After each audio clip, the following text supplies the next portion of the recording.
Hi Ella Indonesia, aku Raisa Anggiani, and this is Behind the Lyric.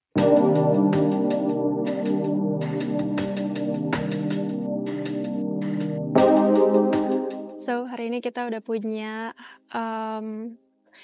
botol kaca yang berisikan lirik-lirik laguku, and I'm gonna open it.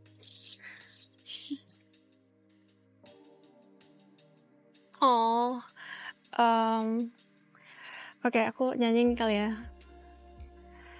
Thought it was a happy ending, but now it's just beginning. So this is a song dari laguku yang berjudul Losing Us. Kayaknya itu lagu ketigaku waktu aku masih kayak kelas 3 SMA atau mungkin baru lulus SMA.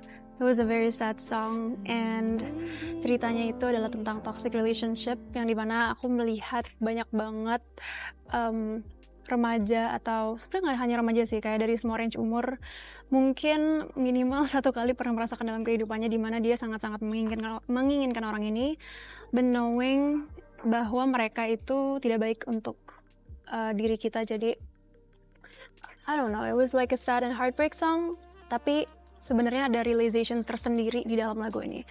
So that's from me. Lanjut.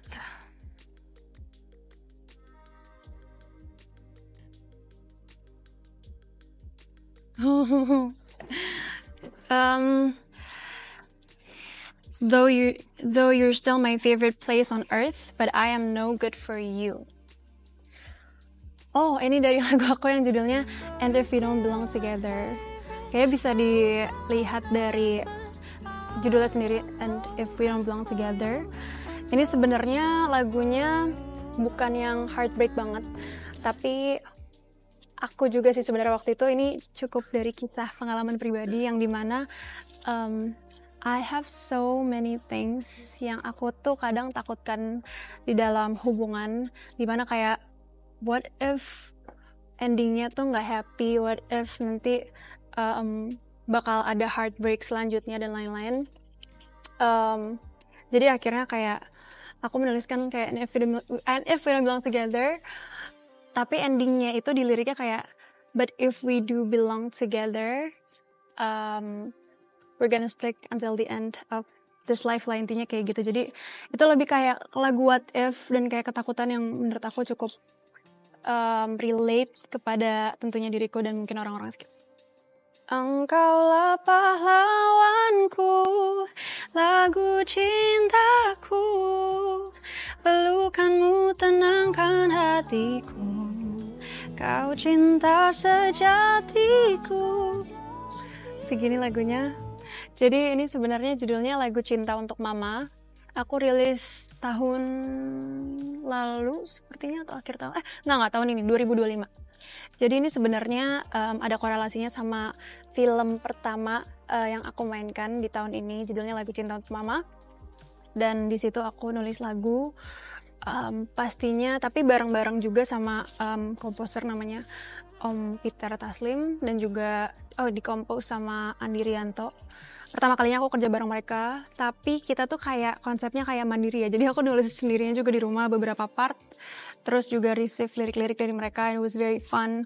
Pertama kalinya juga aku menuliskan topik yang benar-benar spesifik untuk mama, atau aku panggilnya bunda. It was so heart touching for me because it was pretty much personal. Jadi apalagi semakin besar tuh kayaknya semakin berusaha untuk mengerti dan bisa berada di dekat ibu. Jadi tuh rasanya apa ya, sangat-sangat hangat. Jadi ini salah satu lagu untuk ibu.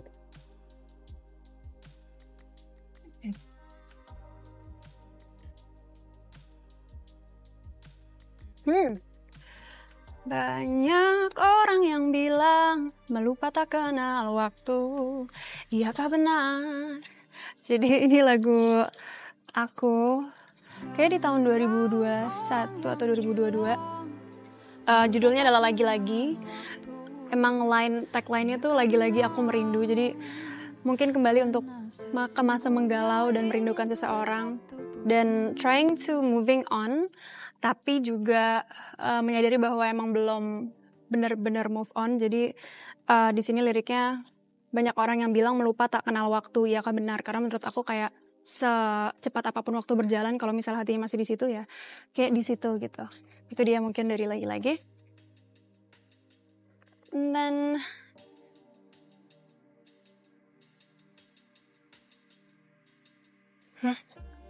wow, ini lagunya udah lama. Janji-janji manis perlu aku kau segerakan. Tenang saja selama kita berlayar sangat-sangat cantik. Ini adalah lagu yang sangat cepat prosesnya. Judulnya Selamanya Kita. Aku nulisnya bareng Mas Dewa Bujana.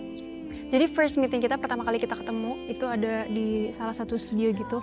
Aku tadinya on the way ke sana tuh nggak berpikir bahwa kita akan melakukan apapun selain kayak ya berkenalan dan lain-lain. Tapi ternyata beliau sangat-sangat welcome, and he's a very humble and smart and genius musician, and I admire him a lot with his guitar. Jadi entah bagaimana kayak tiba-tiba kita menulis lagu, kayaknya waktunya kayak cuman 2 jaman, itu nggak nyampe. Kita tiba-tiba udah selesai bikin, jadi dia kayak mainin beberapa notasi aja, beberapa chord, aku bilang coba diulang-ulang, terus habis itu aku kayak asal mengucap liriknya aja sambil ditulis. And then it just happen. Jadi nggak ada rencana untuk bikin topik cinta sebenarnya, tapi akhirnya itu menjadi topik cinta yang cukup sangat hangat karena mungkin mewakilkan apapun yang pernah, rasa cinta yang baik, bentuk cinta yang baik yang pernah aku rasakan, mengapresiasi bentuk cinta yang aku inginkan juga untuk kedepannya. Z. Next.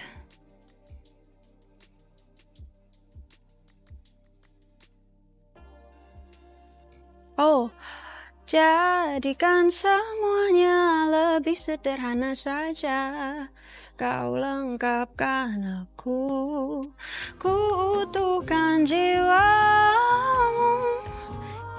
Jadi ini adalah lagu terakhir deh kayaknya, terakhir yang aku, bukan lagu terakhir, cuman maksudnya yang terakhir kali aku rilis adalah lagu ini.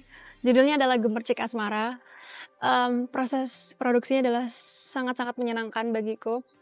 Karena ini pertama kalinya kayak, yuk kita coba aransemen yang berbeda, dan ini tuh kayaknya bisa termasuk genre bossa nova. Jadi cukup explore di musik dengan hal yang lain.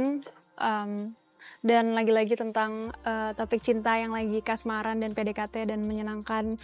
Kayak yang di kepalaku saat aku nulis tuh kayak gimana bisa juga mendeskripsikan perasaan yang kayak literally berbunga-bunganya gitu, dan akhirnya jadi gemercik asmara gitu, kayak percikan asmara. And yeah, next one.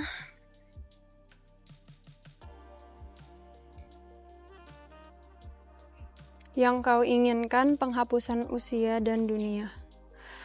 Oh, yang kau inginkan penghapusan.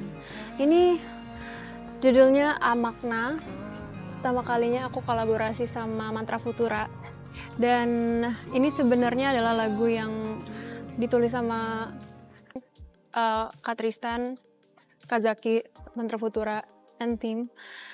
Aku di sini sebenarnya involvementnya adalah vokal, tapi dari awal pertama kali dijelasin lagunya itu sangat-sangat menarik karena A Makna. Jadi A itu tuh artinya tidak, dan makna dalam makna, jadi tidak bermakna gitu loh, bahwa hidup ini bermakna tapi di dalam, aku nggak tahu sih sebenarnya, ini mungkin interpretasi aku, tapi bermakna tapi juga tidak bermakna, yang dimana adalah kalau misalnya kita punya ketakutan yang berlebih atau hal-hal yang buruk, itu pun tidak bermakna karena kayak pada akhirnya kehidupan ini terus berjalan. Dan mungkin itu sih message yang aku tangkap, dan menurut aku ini adalah lirik kehidupan yang sangat unik. And I love it. Dan terima kasih sudah mengajak aku berkolaborasi. Next. Oke. Aku nyanyiin. Pagi tadi ku sapa mentari, katanya salam rindu padamu yang terdalam. Ku jelaskan padanya akan kita, ia pun bersedih. Sorry ya kalau suara aku agak, kita belum latihan vokal, tapi ini adalah lagu aku saat aku masih berumur kayaknya 16 tahun, 16-17. Kembali lagi kepada masa-masa galau dan sedih, dan emang mendeskripsikan, oh ya judulnya Aku Kamu Yang Lain by the way.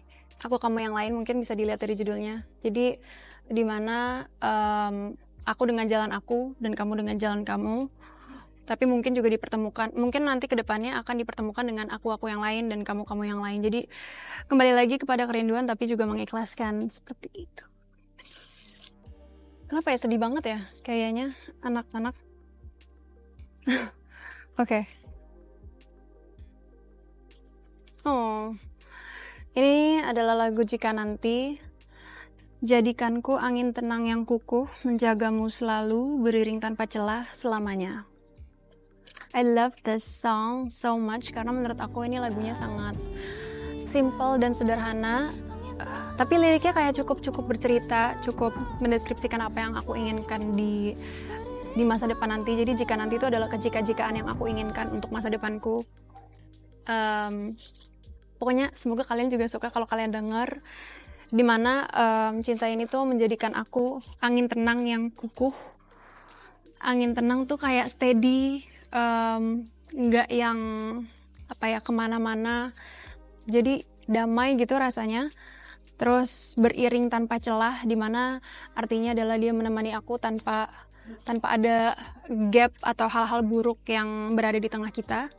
Terus terakhir selamanya. So hope that it will last forever. So yeah, that's it. Untuk the next one,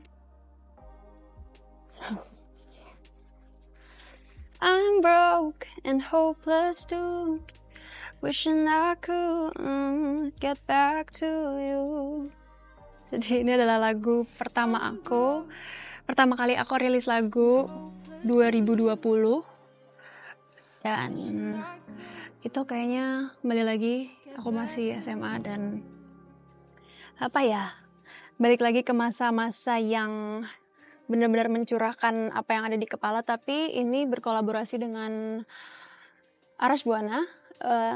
We wrote the song together, most part adalah Arash, tapi kita berdua tuh kayak mencari hal-hal atau hal yang cukup menyedihkan, yang cukup personal juga di antara peremajaan dan patah hatinya ini gitu. Terus kita kayak cukup share cerita-cerita sedih kita gitu. Dan akhirnya came up with this title, judulnya If You Could See Me Crying in My Room.